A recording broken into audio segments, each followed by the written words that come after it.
Okay, here's something that could turn out to be a major breakthrough for you right now today. Have you ever caught yourself repeating the same old negative thoughts over and over like a broken record, and then wonder why you keep getting the same results that you don't want? You are not alone, and in today's video, I'm going to pull back the curtain on how negative thinking sabotages your results and how you can finally break free. Stick around, because by the end, you're going to discover the easiest way to permanently transform your thought patterns. And if you want deeper, life-altering results, I'll share with you how you can work with me directly using NLP and hypnotherapy and achieve all of your goals and dreams that you always wanted to, but just weren't able to. So let's dive in. We've all heard negative thinking is bad for you, or we may have heard just be positive. But do we truly get what that means? Do we understand that if we have lifelong patterns that are wired into our unconscious, it's not possible to just decide to be positive? In fact, the moment you hear someone say anything about positive thinking, your mind might tune out. Right now, your mind could be having a quiet, automatic thought that's sabotaging your whole life. Everything that you want, your career, your relationships, your health, all of it. Picture this. You decide that you're going to go to the gym tomorrow. Then a sneaky little voice whispers, "Well, you'll probably be too tired tomorrow." Do you fast forward to tomorrow, and once again, you're too tired again. So you stay home. Suddenly, the negative thought wins, reinforcing this story that I'm just not disciplined enough. Or you have this subtle identity thought that I'm just not one of those guys that goes to the gym every day. Sound familiar? This is going on all the time, but in a very subtle way that's, for most people, outside of conscious awareness. Negative thinking is the silent epidemic worldwide. People want more money, better relationships, healthier bodies that are fit, but their inner dialogue goes like this. That business opportunity won't work for me. No one's going to take me seriously. I'm not naturally good at this stuff. Like an invisible anchor that drags you under the surface every time you try to swim forward. And if you ask someone who is deep in this mindset, do you have negative thinking? They would probably say, no, I'm just realistic. All throughout history, all of the greatest accomplishments that have ever happened because of one person deliberately choosing not to focus on the negative, but to focus on what could be.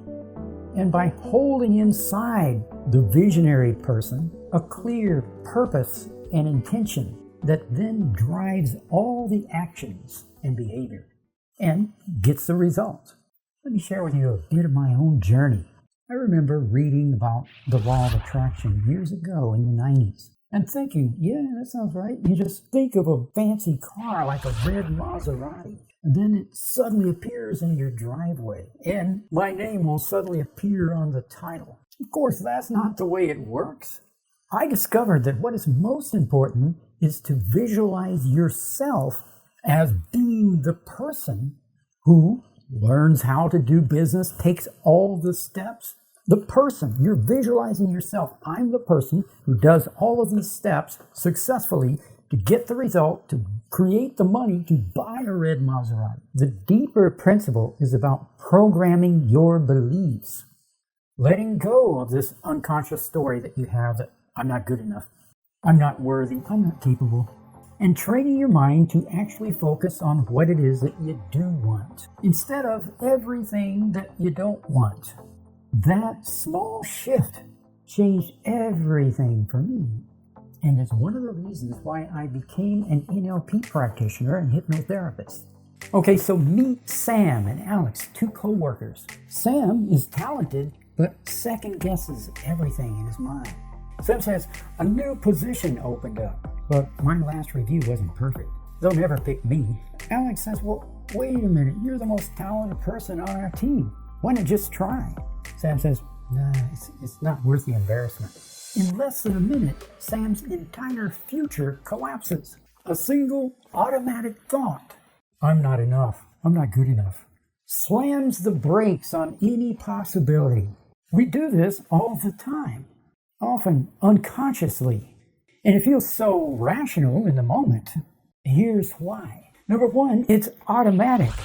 These thoughts have been repeated so long, they're like reflexes. Number two, it's emotional backed. The fear of rejection, failure, or embarrassment makes negative thoughts feel true, self-fulfilling. We stop trying, we confirm. See, I couldn't succeed at anything. When you start having this shift of becoming aware of what's going on inside yourself, the first thing that happens is that you will notice the conversations of people around you.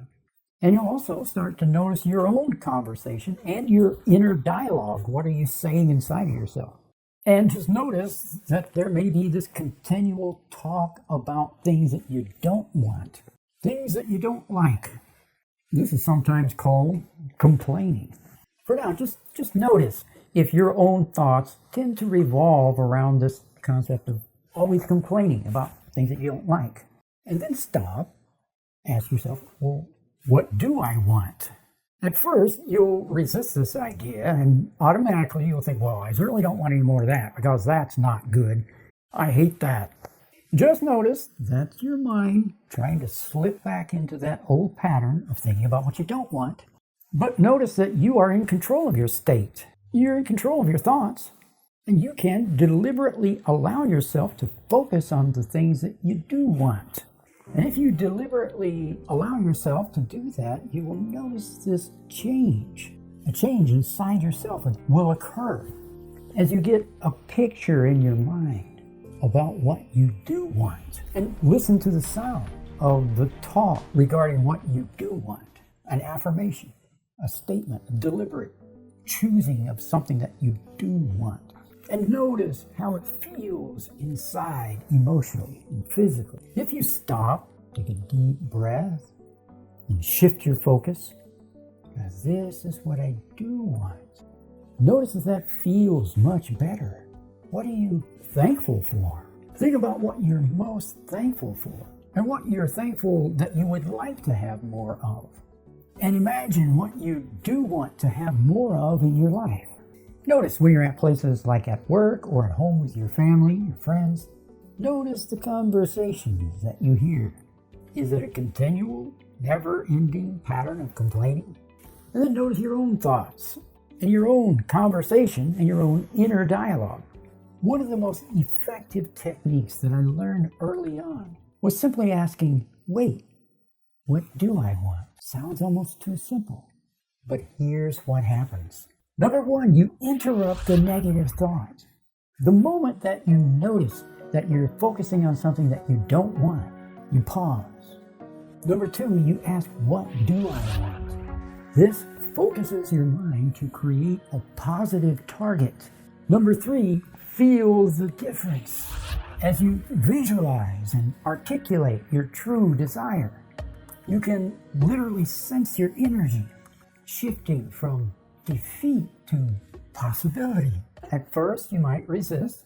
Your mind might keep saying, but I hate this situation. I hate this. That's normal. Keep practicing, and you'll change your unconscious to pivot towards solutions instead of staying stuck on complaints. Now, I don't know who actually originated this next technique.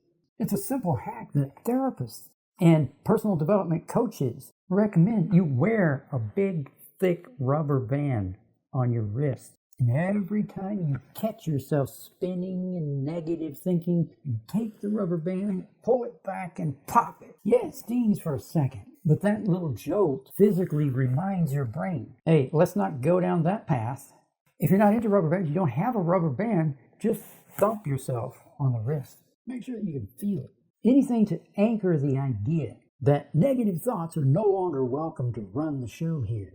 In the little-known practices that were handed down in time and is known as the Western mystery tradition or the Kabballah. The subconscious mind is known as the napesh, which is symbolically considered to be like the animal part of the soul and can be illustrated to be like a camel or a horse that carries you through the journey of life.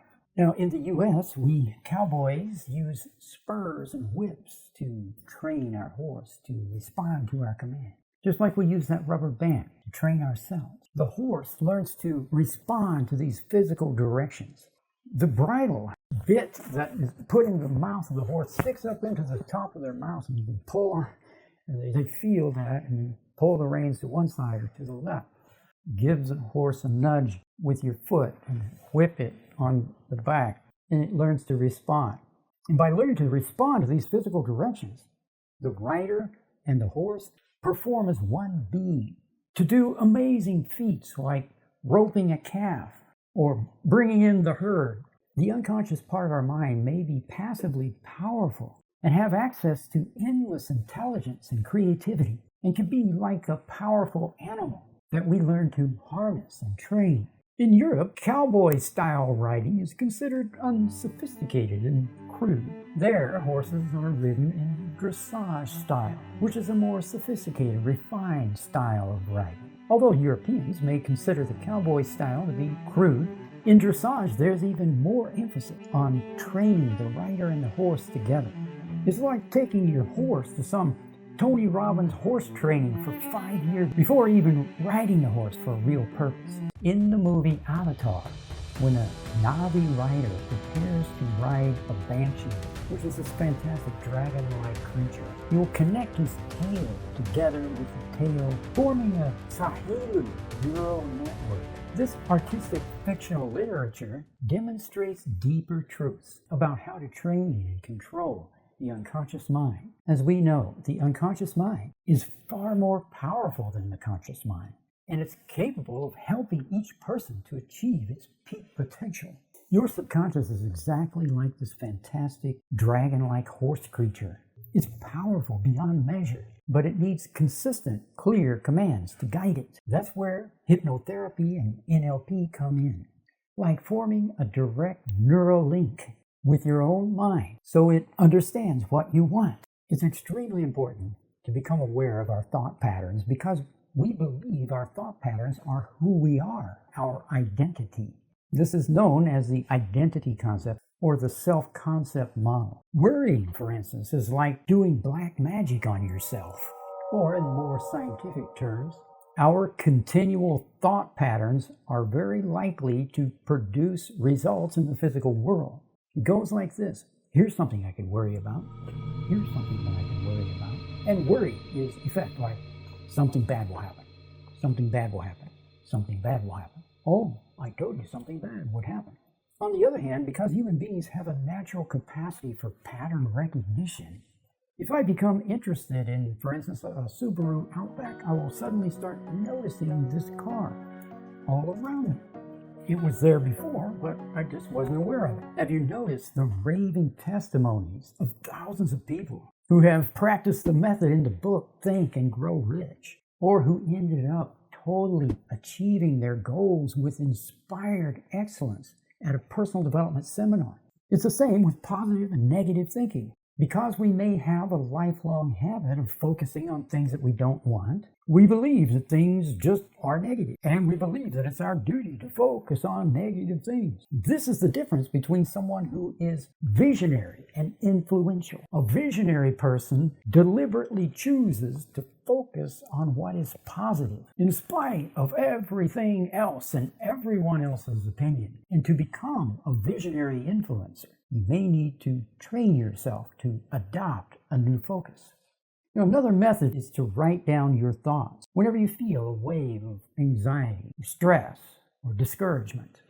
What exactly were you thinking in that moment? Once you see it on paper, you can ask, is this fact or is this just random fear? Something that I created from a hidden core belief. Is there a more balanced way of seeing this? In Sahaj Samadhi meditation, you observe your thoughts as if they belong to someone else, creating a mental buffer that helps you to see exactly what's going on. In modern terms, you might call this dissociation, which is a powerful NLP technique to remove yourself from the emotional charge and evaluate your thinking and your behavior objectively. So how do you put this all together into a lasting transformation? Number 1, pause and notice. Next time you feel stuck or anxious, ask which negative thought just popped up. Number 2, challenge the thought. Is it really true? Is it just a fear-based reflex? Is it just an old automatic thought arising from old useless core beliefs?